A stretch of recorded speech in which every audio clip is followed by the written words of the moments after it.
What's up guys, and welcome back to the channel. I hope you're all having a great day. Now, in today's video, I've got a really interesting topic to talk about, which we could potentially see start to come together in the final chapter of Season 2 of The Mandalorian, but if we don't, I think this is something we will continue to see developing down the road. In fact, I would probably say that this theory is more likely to happen than it is not to happen. And that is the idea that Boba Fett and Djarin will actually come together to unite the two divisions of Mandalorians which exist right now, and then possibly rebuild the planet of Mandalore itself, which as far as we know was left in shambles after the Great Purge. In Chapter 15, Mayfeld actually says that the planet doesn't even exist at this point, but I believe what he meant by that is that it's essentially uninhabitable, which was also the case in Star Wars Legends. And it also came to be in Legends that Boba Fett became the leader of Mandalore after he crawled out of the Sarlacc pit and took some time to recover on Tatooine. So there's definitely some substance to this theory, and I think the events of the show itself are really beginning to build toward that concept. So let's cover a few things concerning what happened to the Mandalorian culture after the Great Purge, what the current state of the Mandalorians is, and why Din Djarin and Boba Fett are the perfect candidates to reunite this broken culture. So, the Great Purge was essentially an imperial raid of Mandalore, which resulted from the Mandalorian people refusing to comply with the Empire. There was this massive battle which ended very poorly for the Mandalorians, who were nearly wiped out completely. But there were a few survivors, of course, and they obviously make up the current Mandalorians who we see in the show. Now, there are a few major questions which I have to think will be answered at some point, and the most prominent one for me is how did Moff Gideon get the dark saber? Because the dark saber is traditionally a symbol of Mandalorian rule, which was passed from Sabine Wren to Bo-Katan, and I believe that was the last we saw of the weapon until the Mandalorian when Moff Gideon revealed he now had it. Now, my guess is that he was actually a part of the Great Purge, and he took it from Bo-Katan at some point during or after the war. That's what makes the most sense to me, but I do have a feeling we're going to learn the truth at some point. Hopefully it's in the final episode of Season 2, but hey, we shall see. Now, since the Great Purge, the Mandalorians have been in hiding, and as we've come to see throughout these first two seasons, there are still two distinct factions of Mandalorians despite their presumably very small numbers. These two groups being the Tribe, also known as Death Watch, which is the side that Din Djarin was rescued by as a child, and hence he is still one of them. And the other side being the Night Owls, who still appear to be being led by Bo-Katan. Now, these two groups have undergone a lot of changes and alterations throughout the Clone Wars and the Imperial reign, but this is where they stand today during the time period of The Mandalorian.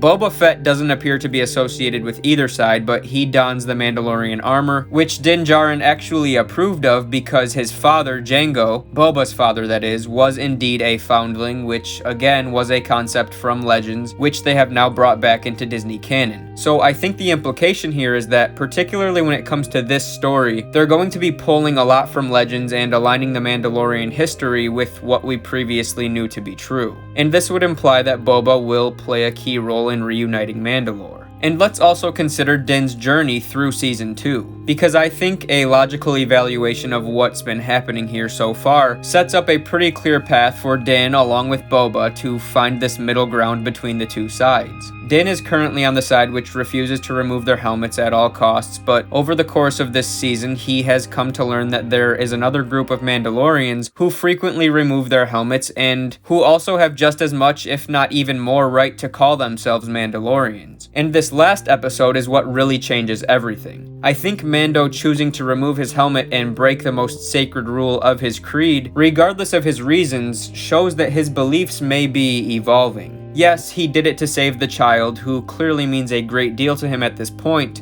and sure, he killed almost everyone who saw his face, but one man does remain, and it's important to consider the message Mayfeld was portraying to us, the audience, during this episode. He was very insistent on this idea that everyone could hold themselves to certain values to a certain point, but once these self-established lines were crossed, those values could be broken, and that's exactly what we see happen to Mando in this episode. So now, as Mando and Boba continue to work together, as I believe they will, I envision this scenario where the Mandalorians of both sides, so Mando's Creed who were in hiding on Navarro, and Bo-Katan's group who we at least saw a part of in Chapter 3, I believe it was, will come together for a greater purpose, maybe to rescue and protect Grogu, and from there we will see them accept each other and over time begin to regrow their people, possibly return to Mandalore and rebuild the planet itself. And the other character who I definitely think is going to appear at some point and play a considerable role in this alliance is Sabine Wren, because she played a critical role in the Mandalorian's fate in Star Wars Rebels, and from what we know, all indications are that she would still be alive during this time period. And remember, there were also those rumors that Sabine was going to appear in Season 2, so don't rule that possibility out just yet. But even if we don't see her in this final episode, I still think there is a strong possibility we could see her return in Season 3 to play a key role in this reunion I've just laid out here. But those are some of my thoughts on one of the big pictures I think this show is setting itself up for, so I'm going to end this video here. Let me know what you guys think about this theory in the comments section below, or if you have another idea about where you think things could be going, of course, feel free to share that as well. If you enjoyed this video, please remember to leave a like to support the channel, subscribe to the channel if you're new, and may the Force be with you, always.